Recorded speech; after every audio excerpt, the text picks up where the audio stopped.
Topiknya pada hari ini mengatasi persoalan hidup yang tidak berdisiplin. Bagaimana mengatasi orang-orang yang tidak disiplin ini? Saudaraku. Sebab minggu yang lalu kita sudah melihat menjadi murid itu harus berdisiplin. Kalau tidak disiplin namanya bukan murid. Dan kita pun tahu tanpa disiplin tidak akan berhasil. Ya, tanpa disiplin tidak bisa bertumbuh. Begitu-begitu saja, hari lepas hari, tahun lepas tahun, saudaraku, tidak memberi buah kepada Tuhan, saudaraku. Nah, dan ini, saudaraku, membuat orang tersebut gagal dalam panggilannya, gagal dalam mengikut Tuhan.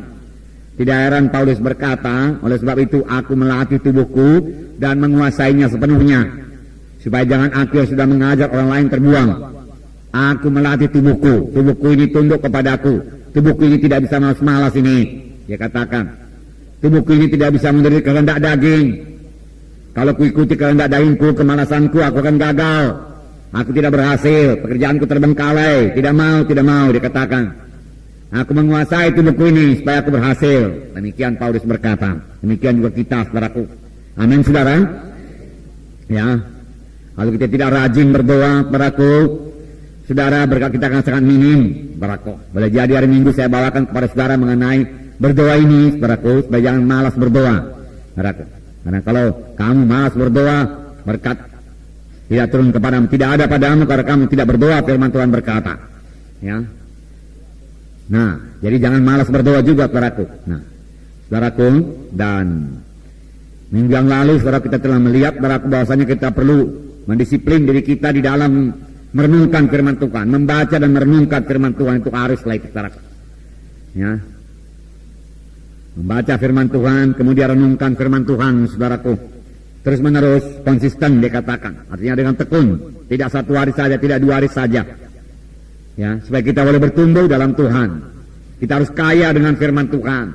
Dan kamu akan mengenal kebenaran Tuhan membebaskan kami, firman Tuhan berkata. Nah, kemudian kita juga harus tekun, saudaraku, dalam berdoa.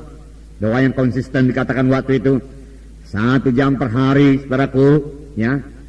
Bersekutu dengan Tuhan, komunikasi yang 2 arah, kita mendengar suara Tuhan, saudaraku, karena Tuhan bicara kepada kita, kemudian kita mematuhinya dalam hidup kita, saudaraku. Kemudian Tuhan mendengar doa kita dan Tuhan menjawab doa kita, saudara. Lalu kita menerima hasil doa kita. Kalau kita mau berdoa, kalau kita sudah mulai berdoa dengan tekun, dengan konsisten, saudaraku, berdoa itu nggak sulit-sulit lagi. Selalu terus ada hubungan kita dengan Tuhan, saudara. Tapi kalau sudah 2 hari nggak berdoa, saudaraku, lalu masuk dalam doa, payah kali cari persekutuan dengan Tuhan pun, saudaraku. Berat rasanya. Saudaraku, bergumul lebih dahulu, saudaraku. Boleh jadi mengaku dosa dulu, saudaraku. Lalu minta darah menyucikan, baru Tuhan berikan persekutuan kepada Tuhan. Dan mengaku, mulailah kita ini rajin berdoa. Nah, kemudian saudaraku, juga kita mendisiplin diri kita supaya kita ikut kebaktian. Semua kebaktian, kegiatan-kegiatan, ya, ibadah di dalam tubuh Kristus. Kita tidak bisa memisahkan diri kita daripada tubuh Kristus, saudaraku. Menjadi orang Kristen gak bisa sendiri-sendiri, saudaraku. Kita harus, saudaraku, punya hubungan dengan tubuh Kristus, anggota-anggota tubuh Kristus yang lain, anak-anak Tuhan yang lain. Kemudian kalau kita mendisiplin diri kita, jangan malas untuk melayani, ya, jangan malas mengunjungi, saudaraku, jangan, saudara. Nah, saudara yang kasih dalam nama Yesus, saudaraku, kita semua adalah pemberita Injil, ya. Kita semua saudaraku, anak-anak Tuhan, ikut menggenapkan perintah agung. Sebagaimana sudah kita lihat, dengar pada seminar kita beberapa minggu yang lalu, saudaraku, bahwasanya perintah agung itulah bagi semua anak-anak Tuhan. Semua itu hanya bisa dilaksanakan, saudaraku, dengan berhasil kalau hidup kita berdisiplin. Amin, saudara. Kalau hidup kita tidak disiplin, saudaraku, ya, tidak berdisiplin, maka kita tidak akan bisa mengenapkan perintah agung dalam hidup kita. Kalau hidup kita tidak berdisiplin, saudaraku, maka doa kita juga tidak akan teratur, saudaraku. Ya. Maka kita tidak akan mengalami berkat Tuhan sepenuhnya, saudaraku. Oleh sebab itu sekali lagi firman Tuhan berkata, Tuhan Yesus berkata, barang siapa mau mengikut aku, dia harus menyangkal dirinya, mengangkat salibnya, mengikut aku. Dan Paulus berkata, aku melatih tubuhku dan menguasainya sepenuhnya, supaya jangan aku yang sudah mengajar orang lain terbuang. Pertama saya tubuh kita ini. Haleluya. Nah, saudaraku, kita membaca dari lembaran. kita melengkapi firman Tuhan minggu yang lalu mengenai murid yang berdisiplin. Ini tambahannya ya. Hari ini karena minggu yang lalu saudara kita sudah melihat ya, contoh-contoh pun diberikan. Kalau hidup berdisiplin itu contohnya apa saudaraku? Nomor satu waktu itu apa? Prajurit. Yang kedua, olahragawan, atlet ya, yang hidupnya tidak bisa sama dengan orang lain, ya, menyangkal diri soal makanan, latihan keras ya. Demikian juga prajurit latihan keras karena memakai selengkap senjata ya. Memeriksa senjatanya selalu apakah semua berfungsi dengan baik, saudaraku. Kemudian saudaraku, satu contoh lagi yaitu petani, saudaraku, yang memandang ke depan, yang punya visi ya. Jika dia bergairah mengerjakan apa yang perlu dikerjakan sekarang, saudaraku. Kadang-kadang orang tenggelam dalam gol di depan itu saja. Tapi apa yang perlu dikerjakan saudaraku sekarang ini, besok, lusa, seminggu, 2 minggu, 3 minggu untuk mencapai gol itu, dia lupa, saudaraku. Ada petani tidak demikian. Karena dia melihat ke depan, saudaraku, dia akan menuai, saudaraku, 100 kali ganda. Maka apa yang perlu dia kerjakan sekarang ini, dia kerjakan, saudaraku. Dia cabut rumput-rumput, saudaraku, dia berikan pupuk, saudaraku, dan lain sebagainya, saudaraku. Dia lihat apakah ada hama, apakah ada wereng, saudaraku. Lalu segera dia tanggulangi, saudaraku, karena dia melihat hasilnya. Kadang-kadang banyak anak Tuhan terbuai hasil 10.000, oke 10.000. Tapi menuju 10.000 itu, saudaraku, dia tidak berbuat apa-apa, nggak bisa. Ya, harus bekerja keras untuk mencapai 10.000 itu. Amin. SKS saudara harus berbelah, hitung, saudaraku, hitung. Ya, ini sudah berapa bulan ini, saudaraku, kita ini, saudaraku. Sejak dari tahun baru, saudaraku, sudah 6 bulan. Sudah SKS saudara berbelah, saudaraku. Nah, kalau belum, saudaraku, berarti saudara perlu lebih mendisiplin diri lagi. Amin. Ya. Jangan terus kepada visi, terus goal saja, saudaraku. Kamu mendisiplin diri kita. Nah, kita baca lembaran. Hari ini kita lihat mengenai jalan keluar bagi orang-orang yang hidupnya tidak berdisiplin. Bagaimana jalan keluarnya kalau memang hidupnya tidak disiplin? Ya, selalu terlambat bangun, malas melayani, apa kita berbuat? Ya.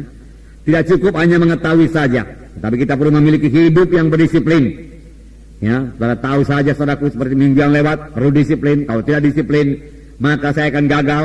Tidak disiplin, saya tidak bisa berbuat. Tetapi saudaraku, saudara belum juga disiplin.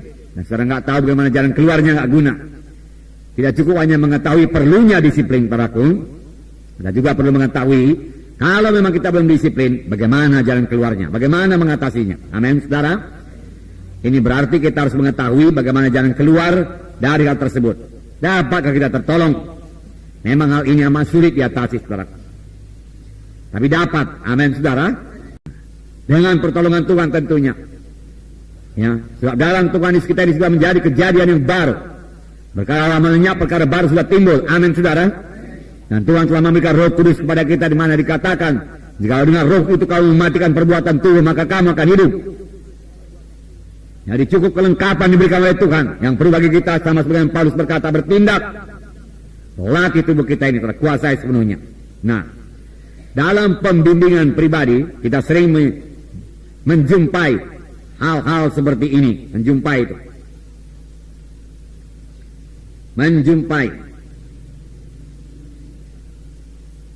hal-hal apa ini, saudaraku, hal-hal yang tidak berdisiplin, ya. Apa ya, aku nggak bisa bangun pagi-pagi, aku nggak bisa berdoa 1 jam, dia katakan, ya. Aku nggak bisa mengunjungi, dia katakan, nggak ada waktu ku mengunjungi, nggak ada waktu ku baca firman Tuhan. Selalu kita jumpai itu. Mengapa? Kalau Tuhan memberikan waktu cukup bagi kita 24 jam, 1 hari 1 malam, saudaraku.